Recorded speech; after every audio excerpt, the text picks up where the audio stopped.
नमस्कार मित्रों। तो स्वागत है हमारा इस दूसरे वीडियो में। तो ये ट्रिग्नोमेट्री का पार्ट 2 है और पार्ट 1 मैंने पहले ही अपलोड कर चुका हूँ अपने चैनल पे, तो जाके देख सकते हैं। तो पार्ट 1 में हमने बेसिक्स ऑफ ट्रिग्नोमेट्री, बिल्कुल बेसिक से ट्राइंगल के बारे में सीखा और हमने देखा कि जो ट्रिग्नोमेट्रिक रेशियोज़ होते हैं, साइन, कोसाइन, टेंजेंट, कोटेंजेंट, इन सब के बारे में सीखा और उनकी वैल्यू कैसे फाइंड करते हैं और पाइथागोरस प्रमेय, इन सब चीज़ों को सीखा। तो हमारा जो सिलेबस है वो एनसीईआरटी बेस्ड है।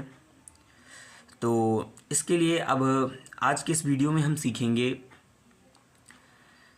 किसी भी एंगल पे 0 से 90 डिग्री के बीच में साइन, कोसाइन, टेंजेंट, कोटेंजेंट की क्या वैल्यू होती है, इन ट्रिग्नोमेट्रिक रेशियोज़ की एक स्पेसिफिक एंगल पे क्या वैल्यूज होती है। उससे पहले हम एक टेबल बनाएंगे।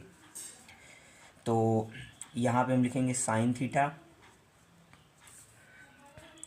Cos theta, tan theta, cosec theta, sec theta और कॉट थीटा।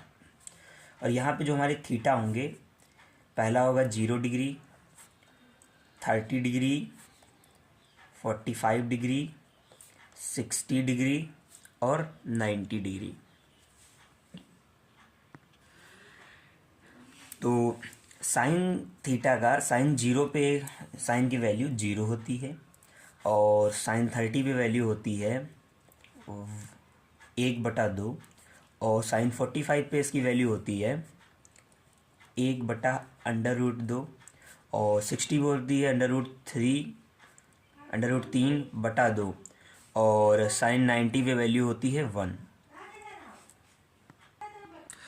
तो अब हम क्या करेंगे, कॉस थीटा के लिए वैल्यू लेंगे।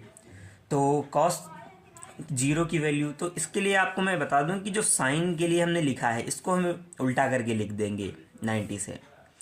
अब इसको याद करने के लिए आसान हो जाएगा, तो इसको यहाँ पे 1 लिख देंगे और यहाँ पे √3/2 लिख देंगे, 1/√2 लिख देंगे और 1/2 लिख देंगे और 0। ऐसा मैंने क्यों लिखा, जब अगला पार्ट हम सीखेंगे तो उसमें हम कुछ फार्मूलाज देखेंगे, उन्हीं के हिसाब से आपको बताऊंगा कि साइन थीटा, कॉस थीटा, इसको उल्टा करके मैंने कैसे लिख दिया। अब टैन थीटा क्या होता है, टैन थीटा होता है sine theta upon cos theta. तो इसकी वैल्यू हो जाएगी 0 और इसकी वैल्यू होती है 1/√3 और इसकी वैल्यू होती है 1 और इसकी वैल्यू होती है √3 और इसकी वैल्यू होती है अपरिभाषित। अपरिभाषित मतलब अनडिफाइंड। तो यहाँ पे हम इन्फिनिटी ले लेते हैं सॉल्व करने के लिए, लेकिन अपरिभाषित इन्फिनिटी थोड़ा डिफरेंट दोनों के बीच में हो जाता है। तो कॉसेक थीटा जो होता है साइन थीटा का उल्टा होता है, तो 1/sin थीटा होता है, तो ये भी अपरिभाषित हो जाएगा। तथा अगर हम इसकी वैल्यू देखेंगे कॉसेक 30 की, तो 2 हो जाएगा, इसका √2 हो जाएगा, इसका हो जाएगा 2/√3 और इसका हो जाएगा 1। इसी प्रकार सेक थीटा 1, 2/√3, √2 और यहाँ पे 2 आ जाएगा और 1/0, तो यहाँ पे अपरिभाषित हो जाएगा। तो इस टेबल को आप धीरे धीरे आप इस्तेमाल करेंगे तो आपको रट्टा मारने की कोई ज़रूरत नहीं पड़ेगी, आपको धीरे धीरे क्वेश्चन से समझ में आ जाएगा।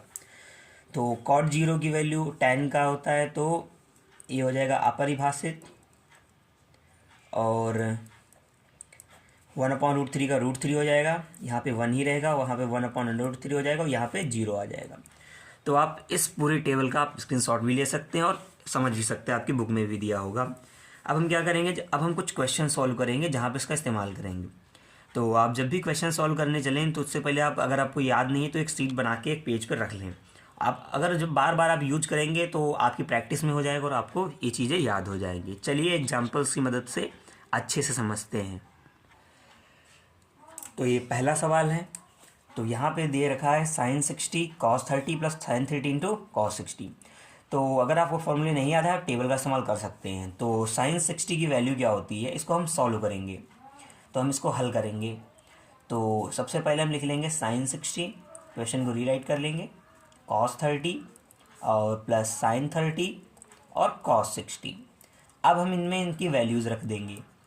तो साइन 60 की वैल्यू होती है √3/2 और cos 30 की वैल्यू हमारी जो होती है वो होती है √3/2 प्लस, और sin 30 की हमारी जो वैल्यू होती है ये होती है 1/2 मतलब 1/2, और cos 30 की वैल्यू हमारी होती है cos 60 की वैल्यू 1/2। अब ये दोनों मल्टीप्लिकेशन में है अर्थात गुणन में है, इनको गुणा कर देंगे तो √3 और √3 क्या हो जाएगा, 3 हो जाएगा अपॉन 4 हो जाएगा, 3/4 हो जाएगा। 1 और 1 की गुणा 1 हो जाएगी, 2 × 2 4 हो जाएगा। अब यहाँ से आपको क्या दिख रहा है, दोनों के हर समान है अर्थात डिनोमिनेटर सेम है, तो हम ऐड कर देंगे 3 1 4 4/4 4/4, इसका वैल्यू कितना आ जाएगा 1। तो यही हमारा आंसर है। चलिए नेक्स्ट क्वेश्चन देखते हैं। तो नेक्स्ट क्वेश्चन है हमारा, अगला सवाल है 2 tan² 45 + cos² 30 - sin² 60। तो इसको रिराइट कर लेते हैं, दोबारा लिख लेंगे। तो 2 आप इसको आसानी के लिए लिख सकते हैं tan 45 का होल स्क्वायर प्लस cos 30 का होल स्क्वायर माइनस sin 60 का होल स्क्वायर, जिससे कि आपको आसानी हो जाएगी। अब हम क्या कर देंगे, हर ट्रिग्नोमेट्रिक रेशियोज की वैल्यू रख देंगे एंगल पे। तो tan 45 की वैल्यू होती है 1, या 1 रख देंगे, स्क्वायर हो जाएगा, प्लस यहाँ पे cos 30 जो होती है उसकी वैल्यू होती है √3/2 और इसका स्क्वायर कर देंगे, और माइनस sin 60 की वैल्यू होती है √3 और √3/2, तो इसका भी स्क्वायर कर देंगे। अब हल कर लेंगे इसको, तो 2 की 1 से गुणा करेंगे 2 आ जाएगा, और √3 का हम अगर स्क्वायर करेंगे तो 3 आ जाएगा, 2 का स्क्वायर करेंगे तो 4 आ जाएगा, माइनस यहाँ पे √3 का स्क्वायर करेंगे तो क्या आ जाएगा यहाँ पे, तो √3 का स्क्वायर हम करेंगे यहाँ पे तो 3 आ जाएगा, 2 का स्क्वायर करेंगे तो 4 आ जाएगा। अब सबसे पहले हम क्या करते हैं, ऐड कर लेते हैं इनको। तो यहाँ पे हो जाएगा 4 × 2 8, 3 11 और 11 मीन्स 11 अपॉन 4 माइनस 3/4। तो यहाँ से हो जाएगा 8/4, तो यहाँ से आ जाएगा 2। तो यही हमारा आंसर है। चलिए नेक्स्ट क्वेश्चन देखते हैं। तो जो आपको मैं क्वेश्चन सॉल्व कर रहा हूँ ये NCERT की एक्सरसाइज के हैं। चलिए अगला प्रश्न हल करते हैं। तो इसको हम पुनः लिख लेंगे फिर से। तो cos 45 डिग्री बटे sec 30 degree plus cos sec 30 degree ये हो जाएगा। अब हम इनका मान रख देंगे, मीन्स वैल्यू रख देंगे। तो cos 45 की वैल्यू होती है 1/√2 और sec 30 की वैल्यू, तो हमारा जो cos 30 होता है उसका होता है √3/2, तो sec 30 उसका उल्टा होता है तो 2/√3 आ जाएगा। And cos sec 30 mean sin 30 होता है 1/2, cos sec 30 हो जाएगा 2। अब हम इसको सॉल्व कर लेंगे तो 1/√2 यहाँ पे हो जाएगा 2 प्लस 2√3 और यहाँ पे √3 ऊपर मल्टीप्लिकेशन में आ जाएगा, तो वैल्यू हो जाएगी √3/√2 एंड 2 + 2√3। इसको आप फर्दर भी सॉल्व कर सकते हैं, आगे भी हल कर सकते हैं और वैल्यू आ जाएगी। चलिए अब बढ़ते हैं अपने अगले सवाल और अंतिम सवाल पे। तो चलिए अपना आखिरी सवाल हल करते हैं। तो यहाँ पे हम इसको फिर से लिख लेंगे, रीराइट कर लेंगे क्वेश्चन को। sin 30 and tan 45 degree minus cos sec 60 degree बटे sec 30 degree plus cos 60 degree plus cot 45 degree.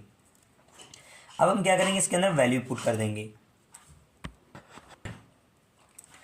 तो sin 30 की वैल्यू 1/2 प्लस tan 45 की वैल्यू होती है 1 मतलब माइनस, तो sin 60 की वैल्यू होती है √3/2, तो ये हो जाएगा 2/√3 हो जाएगा। और cos 30 की वैल्यू होती है हमारी √3/2, यहाँ पे हो जाएगा 2/√3 और प्लस cos 60 की वैल्यू 1/2 एंड cot 45 जो हमारा होता है वो भी 1 होता है। अब इसको आप आसानी से सॉल्व कर सकते हैं, नॉर्मल सा क्वेश्चन बन गया है और आगे हमारा आंसर आ जाएगा। तो आज के वीडियो में बस हम इतना ही देखेंगे। तो हमारा पार्ट 2 कवर हो गया है। अब पार्ट 3 में हम कुछ फार्मूलाज देखेंगे साइन के, और हम ट्रिग्नोमेट्रिक आइडेंटिटीज़ देखेंगे। तो नेक्स्ट वीडियो है थोड़ा इम्पोर्टेंट, काफ़ी इम्पोर्टेंट है, जिसके अंदर हम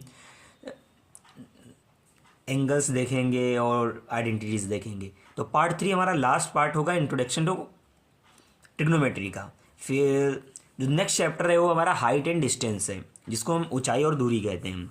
तो ऊंचाई और दूरी जो हमारा चैप्टर है, उसके लिए हमको ट्रिग्नोमेट्री का ये पूरा चैप्टर आना चाहिए, क्योंकि वहाँ पर हम एंगल्स का, ट्रिग्नोमेट्रिक आइडेंटिटीज़ का और रेशियोज़ का अच्छे से यूज करेंगे। तो इन पे आप जो दिए हुए क्वेश्चंस पर आसानी से प्रैक्टिस कर सकते हैं अपनी एनसीईआरटी बुक से।